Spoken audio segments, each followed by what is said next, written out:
പോയ, അല്ലെങ്കിൽ തിരിച്ചറിഞ്ഞിട്ടും അത് കാണാതെ പോയ, കണ്ടില്ല എന്ന് നടിച്ചവർക്കുള്ള മറുപടി കൂടിയായിരുന്നു ഈ കഴിഞ്ഞ തെരഞ്ഞെടുപ്പ്.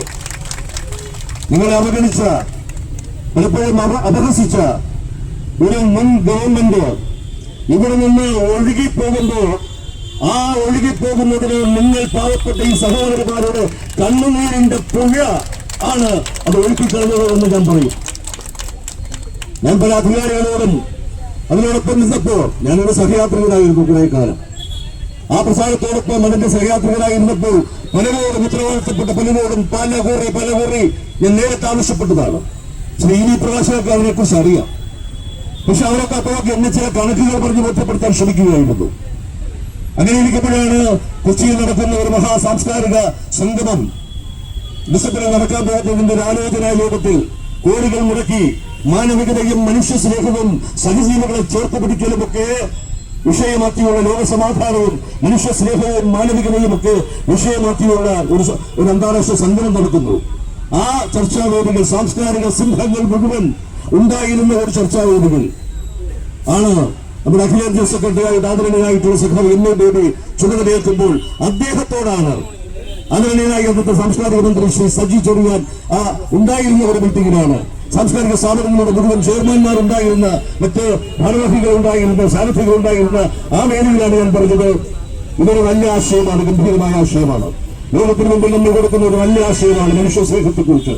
നമ്മളിത് നടത്തുമ്പോ, ഈ കോടികൾ മുടക്കി ഇത് നടത്തുമ്പോ, ഇവിടെ ഈ സെക്രട്ടേറിയറ്റിന്റെ നടയിൽ കുറെ പാവപ്പെട്ട സഹോദരന്മാർ കുറെ ദിവസമായി മഴയും വെയിലും ഒക്കെ അവഗണിച്ച് ഒരു താൽക്കാലം പോലും കിട്ടാൻ അനുവാദമില്ലാതെ, അവരിങ്ങനെ പ്രാഥമിക സൗകര്യങ്ങൾ പോലും നിർവഹിക്കാൻ അവസരമില്ലാതെ അവരൊരു വലിയ പോരാട്ട ഒരു സമരത്തിന്റെ ഭാഗങ്ങളുടെ ആ സമരം നമ്മൾ കണ്ടില്ല എന്ന് നടിക്കരുത്.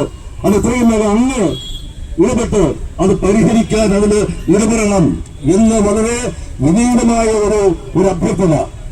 അന്ന് പിറ്റേ ദിവസം പത്രങ്ങളിൽ വാർത്തയായി. എന്തുതന്നെയായിരുന്നാലും ശരി, ഇവിടെ പോയി വിശേഷിപ്പിച്ചതുപോലെ ഒരു രക്തസാക്ഷി പരിരക്ഷണമെന്ന് എനിക്കില്ല. അതൊരു സാധാരണ മനുഷ്യൻ എന്ന നിലയിലുള്ള എന്റെ ഒരു വികാരമാണ് ഞാൻ ഇവിടെ പ്രകടിപ്പിച്ചത്. ഒരു കലാപ്രവർത്തകൻ എന്നുള്ള ഒരു വികാരമാണ് ഞാൻ ഇവിടെ പ്രകടിപ്പിച്ചത്.